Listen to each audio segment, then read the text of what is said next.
So the second part of this French take on their own literary legacy finally hit North American streaming, and my oh my, did they take a full ownership of the story. So bold, so frivolous, I just can't help but seeing everywhere qui s'en soucie, c'est parfait. Hey, I'm Robin, I love history, but I'm better at watching movies, so here we talk about historical film and TV. I truly hope that this second installment will save the first half, which was kinda basically a diluted attempt on semi-epic adventure with some artificially created intrigue. And it did. It did, but not really in a conventional way. Let me elaborate. In terms of quality, both parts are absolutely identical. Nothing has changed or moved an inch. It's clear as day that both parts were shot back to back as one film. And you know, I kinda like it. At least, if anything, we get continuity.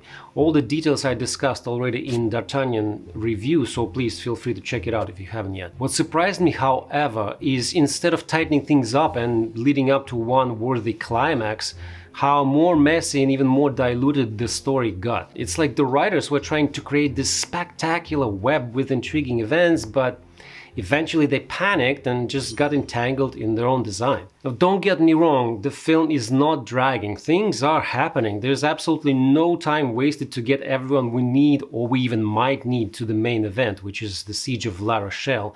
And why not to catch some side quest along the way? In fact, I got a very strong feeling that the amount of footage they had could not possibly fit into the second film.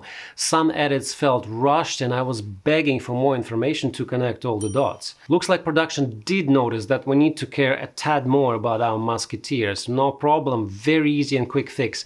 Athos gets a 5-year-old on top of his already existing Protestant brother.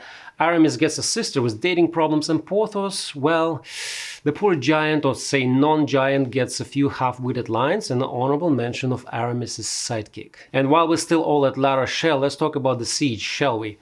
Good idea, great location, I like the set, unfortunately underwhelming execution. Maybe I was expecting something bigger and more, like for example Ridley Scott's Napoleon's Siege of Toulon.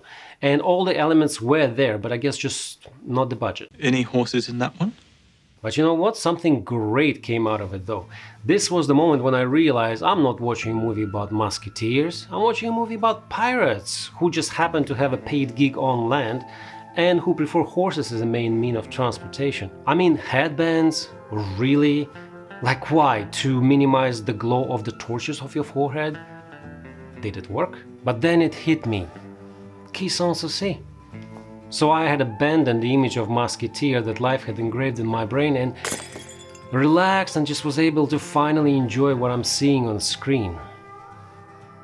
What, do you think this is a happy ending? No. I'm sure you are familiar with the term plot armor. Well, this film takes it to the next level and adds to it plot accessibility. Apparently, one can just walk in on Richelieu himself, or any royalty for that matter, without requesting a proper audience and passing through numerous guards. Then the film begins to introduce direct quotes and references from the book, but they're so awkwardly spread all over the place that they just don't have the same impact. Why even bother? Qui s'en soucie, right? Let's go even further. Character arcs. Without any spoilers, I'll give you 4 character arcs in 16 seconds. D'Artagnan, from a hot-headed, confused puppy to a hot-headed, sad puppy. Athos, from morose to morose with a little bit touch of anger. Aramis and Porthos, well, those two could have had a sense of style as their main need or want, but they never really got there. By the way, I was wrong with my prediction on my lady's redemption arc. She didn't really get any. But if you want to see Eva Green seductively wearing corset and flashing daggers, there's plenty of that. Surprising enough, even though she gets more screen time than in the first film, she, as a character, left less of an impact on me, and I'm pretty sure it's just the writing.